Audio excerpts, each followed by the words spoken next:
नमस्कार, आप देख रहे हैं एचएस बिहार। मैं हूं आदेशपुरी। बिहार में शिक्षकों की हालत क्या है ये किसी से छुपी नहीं है और ऐसे में कोरोना का महामारी आता है। जब शिक्षक अपने हड़ताल पर थे, आंदोलन कर रहे थे और सरकार ने उनसे एक मार्मिक अपील की कि मानवता के नाते आप हड़ताल से वापस हो जाएं और इस महामारी में मानव पर जो संकट आया है उसमें आकर रक्षा करें, हमारा सहयोग करें। तो शिक्षकों ने अपना आंदोलन वापस ले लिया और उसके बाद से वो क्वारंटाइन सेंटरों में उनको लगाया गया और उसके बाद उनका सैलरी भी रुका हुआ था और बहुत सारी मांगे थी। इस शिक्षकों की स्थिति यूँ कहे तो अच्छी नहीं थी। इन सभी मुद्दों पर बात करने के लिए हमारे साथ हैं शिशिर कुमार पांडे जी, जो कि प्रदेश संगठन महामंत्री हैं परिवर्तनकारी शिक्षक महासंघ के, और इनसे जानेंगे ये कि क्या स्थिति रही, कैसे दिन देखने पड़ रहे हैं अभी शिक्षकों को इस कोरोना काल के दौरान।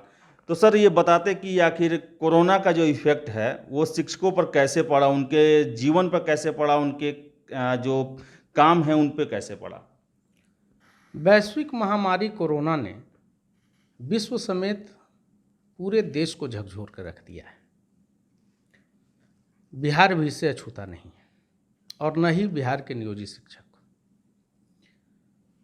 आपने सही कहा कि 78 दिनों से जारी हड़ताल कोरोना महामारी के मद्देनज़र हम लोगों ने स्थगित कर दिया, क्योंकि इसके पीछे हमारी एक ही धारणा थी, वो थी राज्य हित, देश हित, समाज हित, छात्र हित। हमने अपने हितों की कुर्बानी, हमने अपने आंदोलन की कुर्बानी दे दी। बदले में सरकार ने क्या किया? हमारी ड्यूटी क्वारंटाइन केंद्रों पर लगाई गई। क्वारंटाइन केंद्रों पर हम पूरी निष्ठा, लगन, ईमानदारी से काम करते रहे, लेकिन सरकार ने सुरक्षा मानकों का पालन नहीं किया। मास्क, ग्लव्स, सैनिटाइजर, साबुन, पीपीई किट के बगैर हमारे शिक्षक लगातार अहर्निश क्वारंटाइन केंद्रों पर अपनी सेवा देते रहे। ऐसी स्थिति में शिक्षकों को संक्रमित होने से कोई रोक नहीं सकता था। कुछ शिक्षक संक्रमित हुए भी। इसके अलावा हम लोगों ने संगठन के माध्यम से सरकार से मांग उठाया कि जिस तरह राज्य कर्मियों को 50 लाख रुपए का बीमा दिया जाता है, उस तरह से क्वारंटाइन केंद्रों पर कार्य कर रहे शिक्षकों को भी 50 लाख रुपए की बीमा दी जाए। सरकार ने सिरे से इस मांग को खारिज कर दिया। इतना ही नहीं, क्वारंटाइन केंद्रों पर कार्य करते हुए कई शिक्षकों की मृत्यु हो गई। मैं आपको बता दूं कि सरकार का सबसे सस्ता अगर कोई सेवक है तो वो नियोजित शिक्षक है। अगर किसी एक राज्यकर्मी की मृत्यु होती है तो स्वास्थ्य लाभ बीमा के तहत 50 लाख रुपए की अनुग्रह राशि उनको मिलती है। साथ ही साथ अनुकंपा और अन्य सेवांत लाभ भी उनको मिलते हैं। लेकिन नियोजित शिक्षकों की मृत्यु होने पर उन्हें केवल और केवल 4 लाख रुपए की अनुग्रह राशि सरकार खैरात के रूप में देती है। कुछ जगह से शिकायत मिली है जिसके तहत गोपालगंज के एक शिक्षक को निलंबित कर दिया गया। क्यों? क्योंकि उन्होंने क्वारंटाइन केंद्र में अव्यवस्था का वीडियो बना करके वायरल किया था। क्या इस लोकतंत्र में अपनी आवाज़ को उठाने का अधिकार इस सरकार ने छीन लिया है? मैं उन शिक्षक के बारे में कहना चाहता हूं कि उनका नाम सत्येंद्र कुमार चौरसिया है और उनको क्वारंटाइन केंद्रों के प्रवासी मजदूरों ने उनको घेर लिया और कहा, उनको बाध्य किया कि आप वीडियो बनाइए। उन्होंने जब वीडियो बना करके वायरल किया तो वो +2 के शिक्षक हैं और उनको विभाग ने निलंबित कर दिया। आज भी वो निलंबित हैं। मैं ये कहना चाहता हूँ कि ताली दोनों हाथों से बजती है। हमने राज्य हित में, देश हित में, छात्र हित में, समाज हित में अपने आंदोलन की कुर्बानी दे दी। इसके बावजूद हमारे शिक्षक कई महीनों से वेतन भुगतान नहीं होने के कारण भूखों मरने की स्थिति में है, भूखमरी के कगार पर खड़े। किसी जिले में जीओबी का आवंटन है, किसी जिले में एसएसए का आवंटन नहीं है।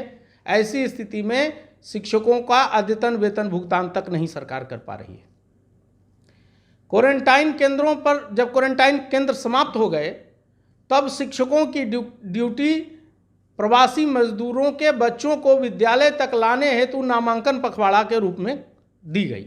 हमारे शिक्षकों ने उसको भी सहर्ष स्वीकार किया और इस संक्रमण काल में गली गली घर घर घूम करके शिक्षकों ने नामांकन की संख्या में जो दर थी उसमें वृद्धि की।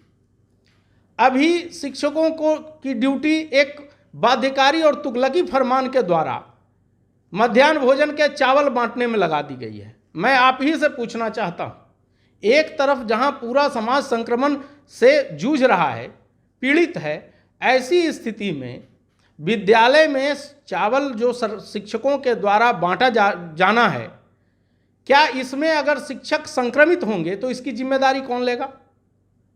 क्या इससे संक्रमण नहीं बढ़ेगा? क्या ये सोशल डिस्टेंसिंग की धज्जियां नहीं उड़ेंगी? इसके अलावा शिक्षकों की ड्यूटी राशन कार्ड और जॉब कार्ड बांटने में भी लगाई गई है। आप जानते हैं कि सरकारी व्यवस्था में किस तरह भ्रष्टाचार व्याप्त है। अगल बगल के लोगों का जॉब कार्ड राशन कार्ड बन गया और किसी व्यक्ति का नहीं बना। ऐसी स्थिति में वो शिक्षकों के साथ दुर्व्यवहार करेगा कि नहीं, और अगर करेगा तो ये इसकी जिम्मेवारी कौन लेगा? अगर हमारे शिक्षकों के साथ कहीं मारपीट होती है, अगर हमारे शिक्षकों के साथ दुर्व्यवहार होता है तो इसकी जिम्मेदार पूरे के पूरे सरकार होगी। परिवर्तनकारी शिक्षक महासंघ इन तमाम चीज़ों का विरोध करता है। हम सरकार से मांग करते हैं कि हम शिक्षक हैं, हमें शिक्षक रहने दिया जाए। आप जो राशन कार्ड बांटने में, चावल बांटने में, अन्य कार्यों में जो हमारी ड्यूटी ले रहे हैं, तो आप इस चीज़ को देखिए कि आपने हमें सुविधा क्या दी है। आपने हमें कोई सुविधा नहीं दी है। हम सुविधाहीन अल्प वेतन भोगी शिक्षक केवल छात्र हित और समाज हित में कार्य कर रहे हैं, लेकिन इन तमाम चीज़ों को लेकर के शिक्षकों के अंदर काफ़ी रोष, आक्रोश और असंतोष व्याप्त है, और आने वाले समय में यह असंतोष और आक्रोश फूटेगा और इसका खामियाजा सरकार को भोगना होगा।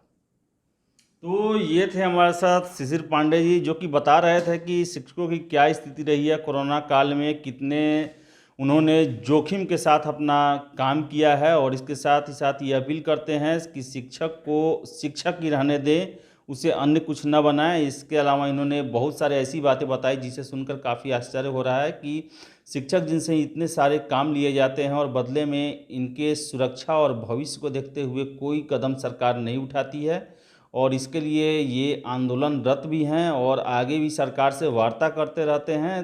तो हमें भी आशा है कि सरकार इनके प्रॉब्लम्स पर ध्यान देगी और इसका जल्द से जल्द निराकरण करेगी, ताकि बिहार में जो शिक्षा और शिक्षक की स्थिति है उसमें सुधार आ सके। तो इस वीडियो में इतना ही। अगर आपको हमारा वीडियो पसंद आए तो इसे लाइक करें, शेयर करें और हमारे चैनल HS बिहार को सब्सक्राइब करना ना भूलें। आपका बहुत बहुत धन्यवाद।